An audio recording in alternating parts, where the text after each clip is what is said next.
Bonjour et bienvenue en cette semaine de SIDAction où Anchin News vous propose un flash info spécial sur la lutte contre les maladies infectieuses depuis Louis Pasteur.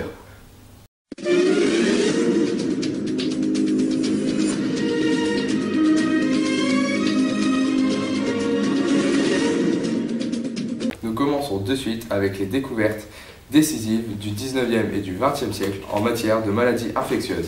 Pour cela, nous rejoignons notre envoyé spécial, Antoine Coudou, sur le terrain.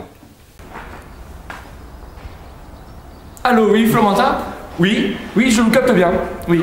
Donc, ici Antoine Coudou, votre envoyé spécial sur le terrain à la découverte des microbes à partir du 19e siècle. On va commencer en 1861 avec Casimir Joseph Davine qui découvre les microbes et les micro-organismes responsables des déclenchements des maladies. On pourra ensuite enchaîner sur Louis Pasteur qui démontre l'existence de ces micro-organismes. Puis Robert Koch qui identifie une dizaine d'agents infectieux différents. A tout de suite pour la suite du reportage. Allô, Florentin Roy? Oui, je vous ai toujours. C'est toujours Antoine Coudou, votre envoyé spécial sur le terrain. Après avoir fait refuser l'accès au laboratoire, nous allons donc devoir voir ici, en dehors, sous le froid, devant les portes, les premières victoires de l'homme contre les micro-organismes et les maladies. Donc, tout d'abord, ça réside dans l'asepsie et le vaccin. Donc, qu'est-ce qu'un vaccin? C'est une substance préparée à partir de micro-organismes inactivés ou atténués qui, inoculés, permettent de protéger contre le microbe grâce à la formation d'anticorps spécifiques qui sont des protéines du sérum sanguin sécrétées par les lymphocytes B qui se transforment après en plasmocytes en fait. Mais bon, ça c'est plus de l'AZT, c'est pas ce que nous verrons aujourd'hui. Donc c'est Pasteur qui expérimente avec succès le premier vaccin contre la rage sur Joseph Meinster en 1885. Mais un tout petit peu avant, on a quand même Edward Jenner qui invente le vaccin contre la variole en 1796. Et oui, 1796, il y avait déjà des vaccins. Nous allons voir ensuite la suite avec la pénicilline. A tout de suite. Nous conclurons donc et finirons cette partie en voyant la révolution des antibiotiques au XXe siècle avec M. Fleming qui en 1928 découvre la pénicilline. Mais c'est seulement 13 ans après, donc en 1941, que Ernest Boris Cheng et Edward Florey découvrent comment l'utiliser. Grâce à cela, nous allons créer les antibiotiques qui seront un des moyens les plus efficaces pour lutter contre les micro-organismes et les maladies et les virus et les bactéries. Mais n'oubliez pas, les antibiotiques, ce n'est pas automatique. Après ce formidable reportage de notre envoyé spécial Antoine Coudou, nous retrouvons tout de suite notre deuxième envoyé spécial, Ludovic Guillemin, qui va nous parler des acteurs de la lutte contre la maladie infectieuse. Dans cette seconde partie du reportage, nous allons étudier les acteurs responsables de la lutte contre les maladies infectieuses. Ici Ludovic pour Anchin News. Premier acteur, et pas des moindres, les laboratoires de recherche. Un laboratoire de recherche est un lieu de travail des chercheurs, mais également un lieu de production des vaccins. Tout le monde connaît l'Institut Pasteur, fondé en 1888 à partir d'une souscription internationale. L'Institut Pasteur qui finance ses recherches notamment grâce à sa production de vaccins. Cet institut mondialement connu regroupe 32 établissements sur les 5 continents. Second acteur, et pas le moindre, l'industrie pharmaceutique, qui a vu son fonctionnement complètement changer entre les années 1880 et la Seconde Guerre mondiale.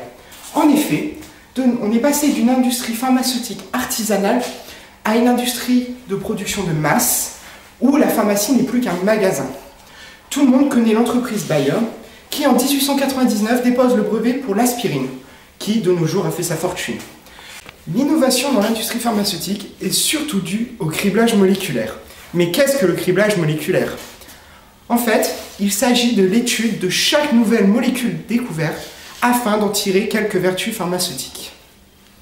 Dernier acteur, et pas le moindre, l'État, qui a favorisé depuis bien longtemps la lutte contre les maladies infectieuses. En effet, il a mis en place des politiques d'urbanisme afin d'assainir les villes, mais également une politique de santé publique, notamment avec des ministères de la Santé, mais également des choses plus simples, comme la mise en place de l'enseignement de l'hygiène à l'école primaire. À partir de la fin de la Seconde Guerre mondiale, on assiste à la mise en place d'un État-providence, un État qui favorise la santé de son peuple.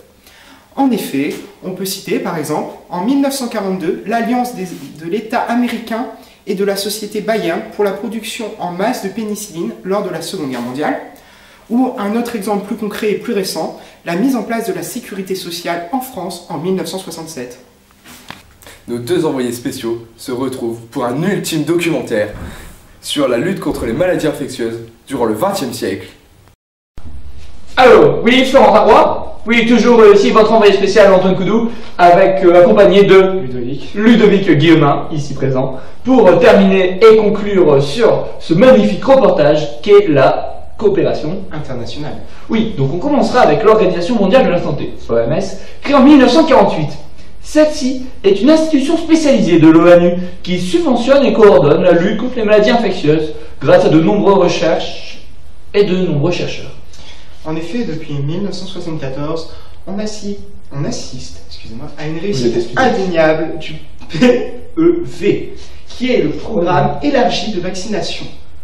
De plus, l'Organisation mondiale de la santé coopère avec les organisations non gouvernementales. Oui, c'est quand même un succès à relativiser, je pense, car on trouve de fortes différences régionales au sein du monde et du globe, comme les maladies virales, qui restent une des premières causes de mortalité dans les pays en voie de développement. Ce qui est énorme, entre nous. Allô, quoi. En effet, cette différence de niveau de vie est aussi expliquée par l'insécurité sanitaire présente dans les pays en voie de développement. On peut notamment dire que le sida, qui à la base s'est développé aux États-Unis, a fini par toucher l'Afrique du Nord, puis s'est transmis à l'Afrique subsaharienne, où on trouve de nos jours le taux de mortalité infantile le plus élevé. De plus, dans les pays industrialisés et développés, on assiste à une transition épidémiologique. Une transition épidémiologique consiste au fait que dans les pays industrialisés, le taux de mortalité n'est plus dû à des maladies virales, mais à des maladies dégénératives telles que le cancer. Le cancer. Quel fléau, le cancer. Attention, néanmoins, on assiste à une émergence, une réémergence de maladies sur l'ensemble de la planète. Ce que nous allons voir par la suite. On va maintenant étudier un exemple de maladie infectieuse émergente. Le sida. Le VIH1 est un virus transmissible par contact sanguin ou relation sexuelle. Il a été identifié en 1983 par l'Institut Pasteur. De nos jours, on assiste à une pandémie mondiale de ce virus. Cette pandémie ayant débuté dans les années 1980 aux États-Unis. Les porteurs du VIH se trouvent essentiellement malheureusement dans les pays en développement, les PMA, donc les pays les moins avancés, d'Afrique subsaharienne, mais également on assiste à une explosion des infections en Europe centrale et en Asie centrale. Afin de terminer et de parachever cette émission télévisée, non, on continue, on ne fait pas de méprise. Excusez-moi. Voilà, on reste concentré, Ludovic Guillemin, on termine cette émission et ce journal télévisé. On termine. Mais enchaînez, mon cher. Allez, donc le dernier exemple, les maladies infectieuses réémergentes, s'il vous plaît. Oui, tel que le choléra. Voilà. Hop. Donc, le choléra, suite à l'utilisation inappropriée des antibiotiques, possède une résistance accrue aux médicaments. C'est atroce. Parce qu'on retrouve des antibiotiques dans l'agroalimentaire maintenant. Le choléra, petite bactérie, s'en retrouve fortifié. Et maintenant, malheureusement, les grandes firmes pharmaceutiques se sont retirées du marché, jugées peu lucratifs. De plus, ces mêmes firmes possèdent les brevets empêchant les pays en voie de développement d'acquérir le savoir nécessaire à la lutte contre cette maladie. Cette maladie qui, rappelons-le, se transmet par l'absorption d'eau et d'aliments contaminés. Terminons en rappelant que cette maladie, le choléra, possède un des symptômes les plus embêtants de la nature humaine, qui s'appelle la colique. Eh oui, vous pourrez demander autour de vous, de nombreuses personnes en sont conscientes. À travers tous les reportages qu'ont pu nous présenter nos envoyés spéciaux Antoine Coudou et Ludovic Guillemin, nous avons pu retracer avec vous l'historique de la médecine en France et dans le monde. Je vous souhaite bonne journée, chers compatriotes. À bientôt.